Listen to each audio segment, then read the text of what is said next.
Case 1. Boeing.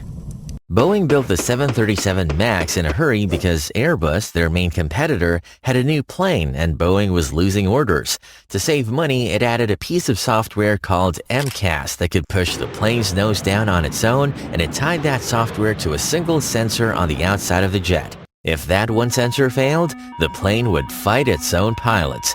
Here's what that fight looked like.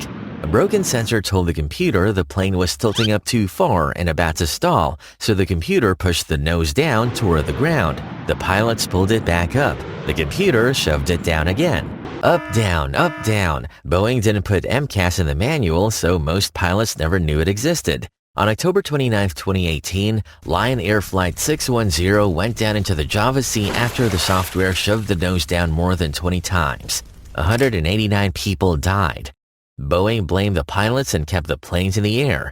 Then on March 10, 2019, Ethiopian Airlines Flight 302 did the same thing, nosediving into a field 6 minutes after takeoff.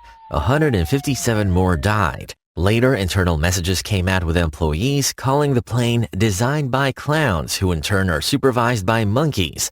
Boeing paid $2.5 billion to settle. The CEO left with tens of millions. No executive went to prison. Designed by clowns, supervised by monkeys, paid like kings. Case 2. Johnson & Johnson. Johnson & Johnson sold its baby powder for more than 100 years as the symbol of a clean, safe home. The powder was made from talc, and talc is often pulled from the ground right next to asbestos. The two minerals grow side by side in the rock, so when a mine digs out the talc, it can scoop up asbestos with it. The company's own documents show that as early as 1971, its tests sometimes found asbestos in the talc, and asbestos causes cancer. It didn't warn anyone. Instead, records show it worked to shape the safety tests the government would use, and it kept selling. Marketing memos aimed the powder at new mothers, at black women, and at overweight women.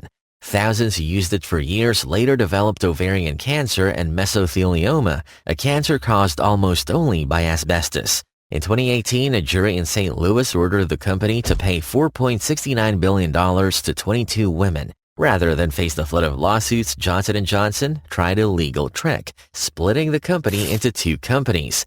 One kept the money, the other got all the cancer lawsuits and almost no cash, then filed for bankruptcy, which freezes lawsuits. So the sick women were left standing in line behind a company with nothing to pay them.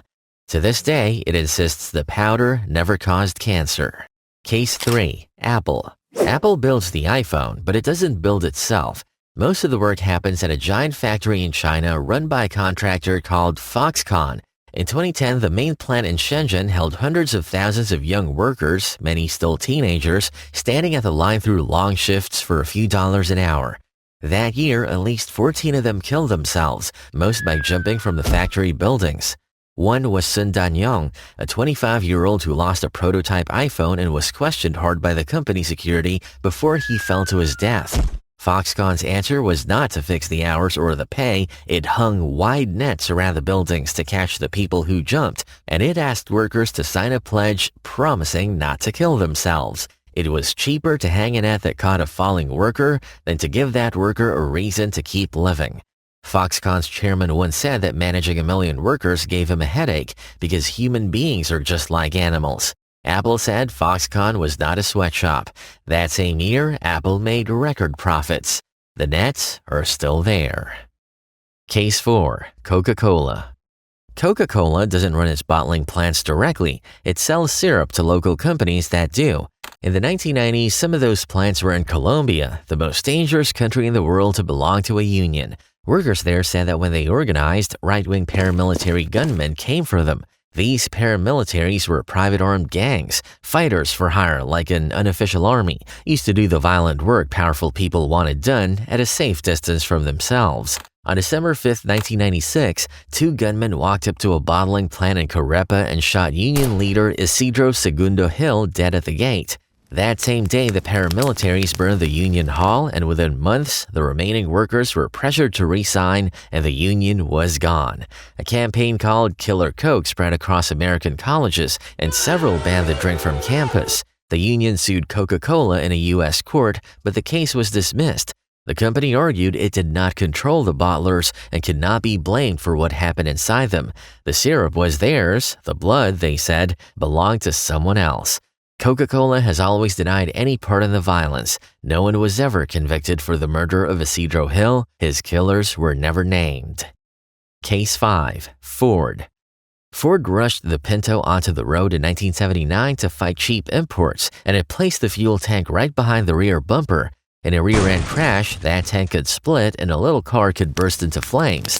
Ford had studied the problem and put a fix at around $11 a car. Then weighed that against the expected payouts for the deaths and burns, and the fix lost. People burned to death in Pintos through the 1970s. Critics estimated the fires killed as many as 900 people before the car was recalled in 1978. Then Ford did it again. Through the 1990s, its best-selling Explorer SUV rode on Firestone tires whose treads peeled apart at highway speed, flipping the trucks over.